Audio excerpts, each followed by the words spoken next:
آپ کو معلوم ہے کربلا کا پیغام دیتا ہے انسانوں کو. کربلا کی زمین جو سب سے پہلا درس مسلمانوں کو دیتی ہے وہ یہ ہے کہ کبھی بھی کسی بھی ظالم کے سامنے جھکنا نہیں, کبھی بھی کسی غلط کے ہاتھ کا بیعت نہ کرنا, کبھی بھی کسی غلط کی بات نہ سننا. دوسرا درس یہ دیتی ہے کہ اللہ کے دین کے خاطر اپنے آپ کو نہیں بلکہ اپنے خاندان کو نہیں بلکہ اپنا پورا کنبہ اگر قربان بھی کرنا پڑے تو قربان کر دو. اور تیسری اور اہم درس جو کربلا کی زمین دیتی ہے وہ اللہ کی رضا ہے کہ تپتے ہوئے میدان میں بھی اگر نماز پڑھنی ہو تو اللہ کی رضا کے لیے. اور امام حسین نے ساری زندگی عبادت و ریاضت میں گزاری ہے اور اپنی زندگی کی آخری وقت کو بھی اللہ کے سجدے میں گزارا. تو یہ باتیں آتی کہاں بچوں کے اندر؟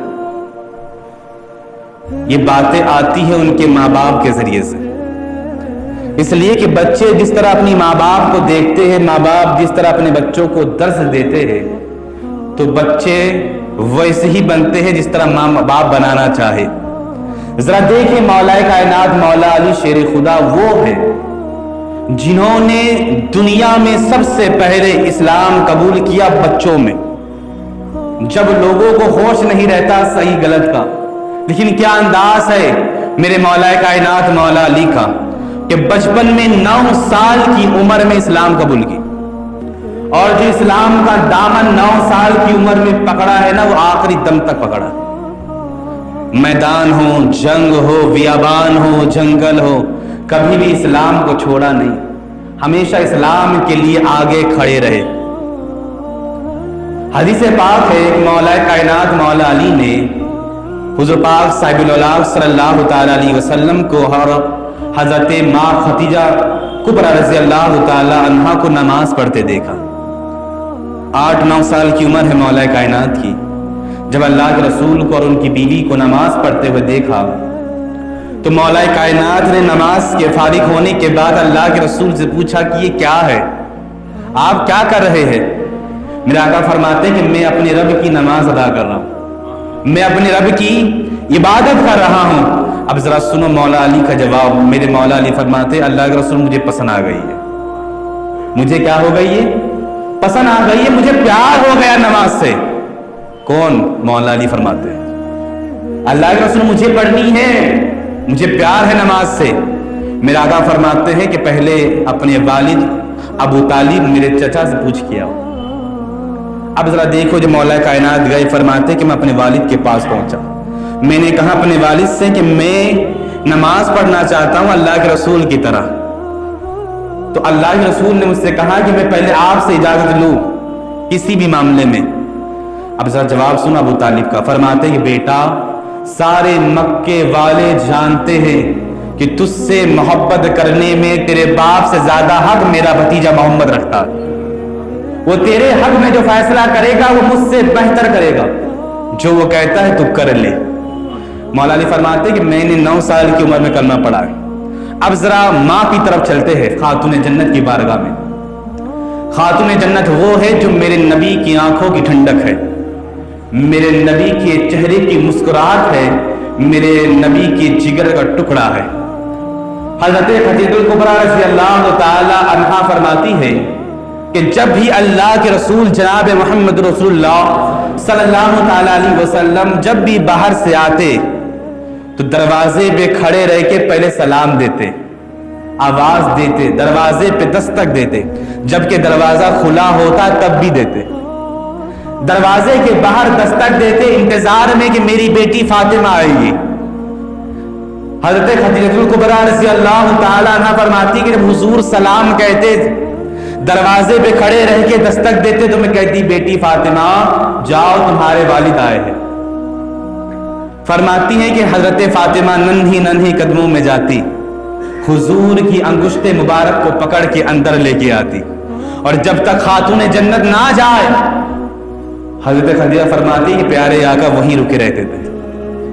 اور جب اندر آتی میرے آقا ان کی پیشانیوں کا بوسہ لیتے, اپنی گود میں انہیں بٹھاتے, فرماتی ہیں کہ میری بیٹی فاطمہ میرے پیارے آقا سے چھوٹی چھوٹی باتیں کرتی اور میرے پیارے آقا ان چھوٹی چھوٹی باتوں کا بڑا بڑا جواب دیتے، بڑے بڑے جواب دیتے۔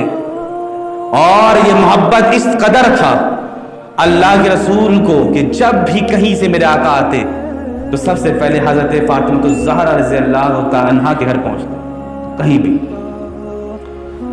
حدیث پاک ہے کہ ایک مرتبہ قریش والوں نے حرکت کی اللہ کے رسول کے ساتھ۔ اللہ کے رسول خانہ کعبہ کے اندر نماز پڑھ رہے تھے، کچھ قریش مکہ کے سردار بیٹھ کے حضور کا مزاح اڑا رہے۔ ایک بندہ گیا، اس نے کسائی خانے سے اونٹ کی اوجھڑی کو اٹھا کے لائے، اور جو اللہ کے رسول سجدے کی حالت میں پہنچے تو اللہ کے رسول جناب محمد رسول اللہ صلی اللہ تعالی علیہ وسلم کے گردن مبارک پہ لا کے اس نے رکھ دی، نجاست کو گندگی کو لا کے حضور کی پاک ذات کے اوپر رکھ دیا۔ اس نے فرماتے اس کا وزن اتنا زیادہ تھا کہ اللہ کے رسول اپنے سر مبارک کو نہیں اٹھا پا رہے تھے۔ فاطمہ الزہرا رضی اللہ تعالیٰ عنہا چھوٹی ہے، جب دیکھا انہوں نے یہ معاملہ تو فوراً جانے لگی، اور جانے کے بعد اپنے انہی ننھے ننھے ہاتھوں سے اس اوجھڑی کو ہٹانے لگی، لیکن ہٹتا نہیں تھا۔ بہت جد و جہد کی کرنے کے بعد مشکلوں سے ہٹایا، تب جا کے اللہ کے رسول کے سانس میں سانس آئی۔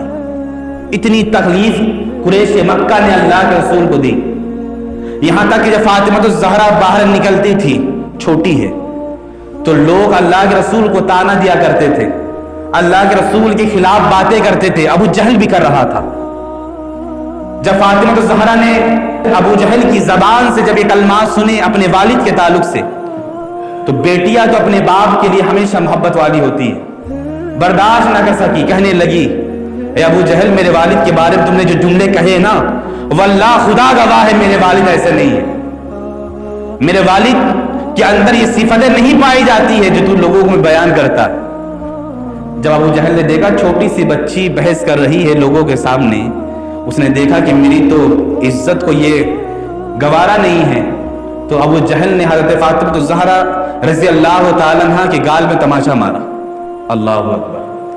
جب خاتون جنت روتی ہوئی گئی گھر کے اندر، حضرت خدیجہ الکبریٰ رضی اللہ تعالی عنہا فرماتی فاطمہ کے ایک آنسو گرنا تھا حضور کے سامنے کہ اللہ کے رسول جناب محمد رسول اللہ صلی اللہ تعالی علیہ وسلم نے اپنی بیٹی کو سینے سے لگایا اور اللہ کے رسول رونے لگے۔ جب پورا معاملہ معلوم کیا تو میرے آقا نے فرمایا کہ جاؤ ابو سفیان کے پاس جاؤ۔ ابو سفیان بھی چچا اللہ کے رسول کے، ابو جہل بھی، اور آپ کو معلوم ہے کہ ابو سفیان نے ایمان کب لائے؟ فتح مکہ کے بعد، اور ابو سفیان نے بھی اللہ کے رسول کو بہت تنگ کیا۔ تو ابو سفیان کے پاس جب حضرت فاطمہ الزہرا گئی، جانے کے بعد سارا معاملہ بیان کیا تو حضرت ابو سفیان نے انہیں اپنے گود میں اٹھایا، اٹھانے کے بعد ابو جہل کے پاس گئے، فرمایا تجھے کوئی عزت بھی ہے کہ نہیں کہ تو اتنا بڑا شخص ہو کر، قبیلے کا سردار ہو کر ایک چھوٹی سی بچی پہ ہاتھ اٹھاتا ہے، اس کے باپ کی دفاع کرنے پہ؟ اس کے باپ کا وہ دفاع تو کر رہی تھی، اپنے باپ کے اوپر جو الزامات تو نے لگایا تھا اس کا دفاع کر رہی تھی، اس کے بارے میں کہہ رہی تھی، تو اس سے برداشت نہ ہوا، تو نے مارا۔ ابو جہل سب کے سامنے اپنی گردن کو نیچے جھکا دیا، کیا کہے گا وہ؟ تو ابو سفیان نے کہا فاطمہ الزہرا سے کہ بیٹی اب تو مار، بیٹی اب تو مار۔ اتنا کہنا تھا، خاتون جنت فرماتی ہے کہ میرے والد نے مجھے یہ نصیحت نہیں دی ہے، میرے والد نے مجھے یہ تعلیم نہیں دی ہے کہ میں بدلے کا بدلہ نکالوں، ظلم کے بدلے لوگوں کو ظلم پہنچاؤں۔ میرے والد نے تو مجھے یہ نصیحت فرمائی ہے کہ تم پہ ظلم بھی کرے، کوئی تم پر ظلم کے پہاڑوں کو بھی توڑ دے، تم اس کا بدلہ بھلائی کے ساتھ دو۔ جب انہوں نے نہیں مارا تو ابو سفیان نے فاطمہ الزہرا کے ہاتھ کو پکڑ کر اس کے تماچے لگائے۔ اس کے بعد جب خاتون جنت گھر پہنچی، سارا معاملہ اللہ کے رسول سے بیان کیا، فرمایا انہوں نے کہا تھا مارنے کے لیے ابا، لیکن میں نے ماری نہیں، لیکن میرا ہاتھ پکڑ کے انہوں نے زبردستی مارا ہے۔ اتنا سننا تھا، حضرت خدیجہ الکبریٰ رضی اللہ تعالی عنہا فرماتی ہے کہ میں نے دیکھا اللہ کے رسول کو کہ ان کی آنکھوں میں آنسو ہے، رب کی بارگاہ میں انہوں نے اپنے ہاتھوں کو بلند کیا اور فرمایا کہ اے اللہ، میرے چچا ابو سفیان کا خاتمہ ایمان پہ فرمانا۔ ان کا خاتمہ کفر میں مت فرمانا، ایمان پہ فرمانا۔ صحابہ کرام فرماتے یہ اللہ کے رسول کی دعا تھی جس کی وجہ سے ابو سفیان نے کلمہ پڑھا ہے۔ کہاں ایمان پہ خاتمہ ہونا چاہیے۔ اب محبت دیکھو کس طرح اللہ کے رسول کی ہے، حضرت فاطمہ سے، مولا علی سے اور ان کے بیٹوں سے، نواسوں سے۔ حدیث پاک ہے، آپ کو معلوم ہے کہ اللہ کے رسول کی 4 بیٹیاں ہیں، بیٹے ہیں۔ سب سے بڑے بیٹے حضرت عبداللہ قاسم ابن محمد، دوسرے جو بیٹے اللہ کے رسول کے ہیں وہ حضرت عبداللہ ابن محمد جن کا دوسرا نام طاہر اور طیب بھی ہے، اور تیسرے بیٹے حضور کے حضرت ابراہیم ہیں، ابراہیم ابن محمد، اور 4 بیٹیاں ہیں اللہ کے رسول جناب محمد رسول اللہ صلی اللہ تعالی علیہ وسلم کی۔ اور اللہ کے رسول کی جتنی بھی اولادیں ہیں یہ حضور کی ظاہری زندگی میں ان سب کو وفات آئی ہے، سب کا انتقال حضور کی ظاہری زندگی میں ہوا ہے، علاوہ حضرت فاطمہ الزہرا کے۔ حضور کے وصال کے بعد ان کا انتقال ہوا، اور حضور کی جتنی بھی اولاد ہے، چاہے حضرت قاسم ہو، حضرت عبداللہ ہو یا حضرت ابراہیم ہو، ان سب کا انتقال یا تو ماں کی شکم میں ہوا ہے یا تو کچھ مہینے دنیا میں آ کے انتقال کر گئی ہے۔ حدیث پاک ہے کہ ایک مرتبہ اللہ کے رسول جناب محمد رسول اللہ صلی اللہ تعالی علیہ وسلم اپنے بیٹے حضرت ابراہیم اور اپنے نواسے فاطمہ الزہرا کے جگر کے ٹکڑے امام حسین کو کھلا رہے گود میں اپنے بیٹے اور فاطمہ الزہرا کے جگر کے ٹکڑے امام حسین کو کھلا رہے ہیں، محبت کر رہے ہیں کہ اتنے میں حضرت جبریل علیہ السلام کی آمد ہو گئی۔ جب جبریل کی آمد ہوئی تو جبریل نے فرمایا اللہ کے رسول لگتا ہے کہ آپ اپنے بیٹوں سے بہت محبت کرتے ہیں۔ میرے آقا فرماتے ہیں بے شک کون سا باپ ہے جو اپنے بچوں سے محبت نہ کرے۔ اللہ کے رسول کی بارگاہ میں جبریل نے فرمایا کہ اللہ کے رسول اللہ نے آپ کی بارگاہ میں یہ عریضہ پیش کیا ہے کہ آپ اپنے دونوں بچوں میں سے ایک بچے کو رب کی بارگاہ میں عطا فرما دیں، چاہے آپ حضرت ابراہیم کو دے دیں، چاہے اپنے نواسے امام حسین کو دے دے۔ اللہ کے رسول جناب محمد رسول اللہ صلی اللہ تعالی علیہ وسلم نے جب یہ بات سنی تو اللہ کے رسول سوچ میں پڑ گئے کہ کس بچے کو میں اللہ کی بارگاہ میں پیش کروں۔ اگر میں اپنے بیٹے ابراہیم کو رب کی بارگاہ میں پیش کرتا ہوں تو اس کا غم سے مجھے اور اس کی ماں کو ہوگا، لیکن اگر اپنے نواسے کو پیش کیا، امام حسین کو پیش کیا، تو اس کا غم میری بیٹی کو بھی ہوگا، میرے داماد کو بھی ہوگا، مجھے بھی ہوگا اور میری اہلیہ کو بھی ہوگا۔ تو اللہ کے رسول جناب محمد رسول اللہ صلی اللہ تعالی علیہ وسلم نے اللہ کی بارگاہ میں اپنے بیٹے ابراہیم کو پیش کیا۔ کچھ دنوں کے بعد حضرت ابراہیم کی روح قبض ہو گئی، اور اس کے کچھ عرصے کے بعد حضرت جبریل علیہ السلام پھر سے اللہ کے رسول کی بارگاہ میں حاضر ہوئے۔ لوگ کہتے ہیں کہ اللہ کے رسول نے کیا کیا مسلمانوں کے لیے؟ میرے آقا فرماتے جتنی قربانی نبیوں نے اپنی امت کے لیے دی ہے نا اتنی کوئی نہیں دیتا، اور سب سے زیادہ قربانی میرے آقا نے ہم غلاموں کے لیے دی ہے۔ جب کچھ عرصے کے بعد پھر سے جبریل علیہ السلام بارگاہ رسالت میں حاضر ہوئے، حاضر ہونے کے بعد ایک شیشی میں ایک مٹی کو پیش کیا۔ حضور نے فرمایا یہ مٹی ہے کیا اور کہاں کی ہے؟ فرمایا اللہ کے رسول یہ خاک کرب و بلا ہے۔ کہا خاک کرب و بلا؟ کہا مجھے دینے کی وجہ کیا ہے؟ فرمایا اللہ کے رسول یہ وہ سرزمین ہے جس سرزمین پہ آپ کے نواسے کا خون بہے گا، آپ کی آل و عیال کا خون بہے گا، اور کسی اور کے ہاتھوں نہیں بلکہ آپ کے امت کے ہاتھوں بہے گا۔ فرمایا یہ خاک اس سرزمین سے میں اٹھا کے لایا ہوں آپ کی بارگاہ میں، اور جب یہ خاک خون بن جائے تو سمجھ جائیے گا کہ آپ کے نواسے شہید ہو گئے۔ اور اس شیشی مبارک کو اللہ کے رسول نے اپنی زوجہ مطہرہ حضرت ام سلمہ کو عطا کیا تھا، اس خاک کو کہ دیکھنا اسے، اور جب یہ سرخ ہو جائے، لال ہو جائے، سمجھ جانا کہ میرے حسنین کریمین شہید ہو گئے، نواسے رسول شہید ہو گئے۔ اب ایک سوال یہ آتا ہے کہ اللہ کے نبی جتنے بھی ہیں ان کی دعاؤں کو اللہ رد نہیں کرتا، جو بھی دعا کرے اللہ قبول فرماتا ہے۔ اگر اللہ کے رسول چاہتے ہیں تو رب کی بارگاہ میں دعا کرتے، اے اللہ میرے نواسوں کی حفاظت فرما، میرے آل و عیال کی حفاظت فرما، لیکن اللہ کے رسول نے دعا فرمائی نہیں، اس لیے کہ جانتے جب رب راضی ہے تو اس کا بندہ بھی راضی ہے۔ جب اللہ راضی ہے تو اللہ کے رسول بھی اس چیز سے راضی ہے۔ امام حسین سے جب ان کی بہن زینب نے پوچھا تھا کہ بھائی جب اتنے لوگ منع کر رہے ہیں کہ تم نہ جاؤ کربلا، تم نہ جاؤ کوفہ، تو تم کیوں جاتے ہو؟ تو امام حسین نے اپنے بہن کے کان میں کہا تھا کہ بہن رات میں مجھے اللہ کے رسول کی زیارت ہوئی ہے، رات میں نانا آئے تھے خواب میں، نانا نے کہا کہ بیٹا اگر تو آج گھر سے نہ نکلا نا تو لوگوں کے درمیان یہ رواج بن جائے گا کہ لوگ ظلم ہوتے دیکھیں گے لیکن نکلیں گے نہیں، ہر چیز برداشت کریں گے لیکن اپنی جانوں کو قربان نہیں کریں گے، نہ ہی دین کے خاطر قربانی پیش کریں گے۔ کہتے ہیں حضرت زینب سے حضرت امام حسین کے نانا نے فرمایا کہ بیٹا اگر اسلام کی خاطر گردن بھی کٹانی پڑے تو کٹا دینا، لیکن ظلم کے خاطر، ناحق کے خاطر اپنی گردن کو جھکانا نہیں۔ فرمایا میں اپنے نانا کے وفا کو ادا کرنے آیا ہوں۔ تو اللہ کے رسول کے نواسے ہیں، تو اللہ کے رسول اگر چاہتے رب کی بارگاہ میں دعا فرماتے تو اللہ دعا قبول فرماتا۔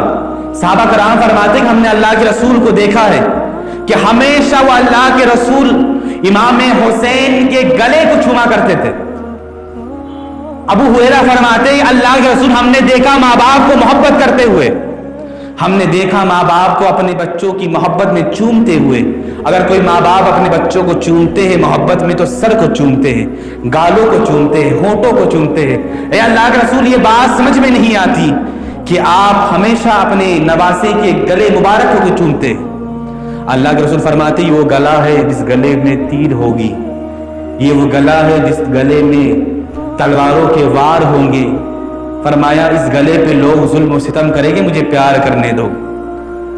ابو ہریرہ فرماتے کہ اللہ کے رسول جناب محمد رسول اللہ صلی اللہ تعالی علیہ وسلم اکثر جب بھی امام حسین کو اپنے آغوش میں لیتے تو اپنی زبانی مبارک کو امام حسین کے منہ میں دے دیتے اور امام حسین سے فرماتے کہ چوسو۔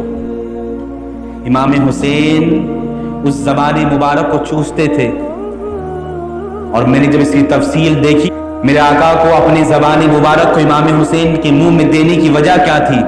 جب میں نے کرب و بلا کا منظر دیکھا، جب حضرت علی اکبر کی شہادت دیکھی، حضرت قاسم کی شہادت دیکھی، جب یہ شہزادہ رسول کرب و بلا میں پیاسے تھے، اٹھتے ہوئے ریت میں جب جنگ کر رہے تھے، اور جب پیاس کی وجہ سے جنگ کر کے واپس آتے تھے امام حسین کی بارگاہ میں، اب پانی طلب کرتے تھے، کہتے تھے ابا چچا اگر ایک گھونٹ پانی مل جائے تو ان بزدلوں کو ہم بتائیں۔ تو امام حسین کیا کرتے تھے؟ وہ 3 دن کی پیاسی زبان، سوکھی زبان، اپنی زبان کو اپنے بیٹوں کے منہ میں دیتے تھے، فرماتے تھے چوسو۔ آج وہ منظر مجھے سمجھ میں آیا ہے کہ اللہ کے رسول کو معلوم تھا کہ جب میں حوض کوثر کا مالک ہوں، تمام امت روز محشر میں میری بارگاہ میں حوض کوثر کا جام پینے کے لیے آئیں گی۔ وہ حوض کوثر جسے ایک بار بندہ پی لے تو کبھی بھی اسے پیاس نہ لگے، لیکن اسی حوض کوثر کے مالک کے نواسوں کو لوگ پیاسا رکھیں گے۔ اسی لیے اللہ کے رسول اپنے زبانی مبارک کو دیا کرتے تھے تاکہ وہ عادت بنی رہی، تاکہ صبر والی عادت قائم رہے۔ اور حدیث پاک میں ہے کہ جب اللہ کے رسول جناب محمد رسول اللہ صلی اللہ تعالی علیہ وسلم اپنے نواسوں کو لے کے نکلتے تھے تو حسنین کریمین کو اپنے کاندھوں میں لے لیتے تھے۔ یہ نبوت والے قادے، یہ مہر نبوت والے قادے کتنے پیارے۔ حضرت ابوبکر صدیق جب یہ نورانی منظر دیکھتے تو فرماتے مسکرا کے اللہ کے رسول سے کہ کتنی پیاری سواری ہے۔ تو اللہ کے رسول فرماتا ہے ابوبکر ذرا سوار کو بھی تو دیکھو، یہ سوار بھی کتنا پیارا ہے۔ تو اللہ کے رسول جناب محمد رسول اللہ صلی اللہ تعالی علیہ وسلم کی جو نواسے ہیں نا، یہ انہی نواسوں سے اہل بیت کا سلسلہ جاری ہوا ہے۔ آپ جتنے بھی اللہ کے ولیوں کو دیکھیں گے، چاہے وہ غوث اعظم ہو یا اجمیر کے خواجہ ہو یا دادا حیات قلندر ہو یا جتنے بھی اللہ کے ولی گزرے ہیں، یہ جتنے بھی اہل بیت گزرے ہیں انہی کے خاندانوں میں سے ہے، اور سب کا نسب جا کے حسنین کریمین سے ملتا ہے۔ ذرا دیکھو کہ جب ان کے خاندان والوں کے غلام کے غلام کے غلام کا یہ مرتبہ ہے کہ جب میرے خواجہ حکم دے تو انا ساگر آ جائے، میرے غوث اعظم حکم دے تو مردے زندہ ہو جائے، تو ذرا سوچو جو ان کا سردار ہو، جن سے یہ سلسلہ چالو ہو، جو جوان جنتوں کے سردار ہو، ان کا عالم کیا ہوگا؟ اگر نواسے رسول حکم دیتے تو کیا نہر فرات آتی کہ نہیں آتی؟ لیکن یہاں صبر کا منظر دکھانا تھا، اس لیے کہ امام حسین نے کہا تھا اپنے ساتھیوں سے کہ آج تم پیاس سے صبر کو دکھاؤ، کل روز قیامت میں میرے نانا تمہیں اپنے ہاتھوں سے پلائیں گے، ہے نا؟ تو انشاءاللہ کربلا کا جو منظر ہے وہ بیان کیا جائے گا، اور آپ لوگوں سے امید ہے کہ آپ لوگ بغور سے سنیں، اس منظر کو یاد کریں، امام حسنین کریمین کی یاد میں اپنی زندگی گزارے، اور کوشش کرے کہ وہ طریقہ اختیار کرے جو طریقہ امام حسنین کریمین نے ہمیں بتایا ہے اپنے رب سے محبت کرنے کی۔ رب کی بارگاہ میں دعا ہے کہ اللہ تبارک و تعالی ہم لوگوں کو سننے سنانے زیادہ ان باتوں پہ عمل کرنے کی توفیق عطا فرمائے، آمین۔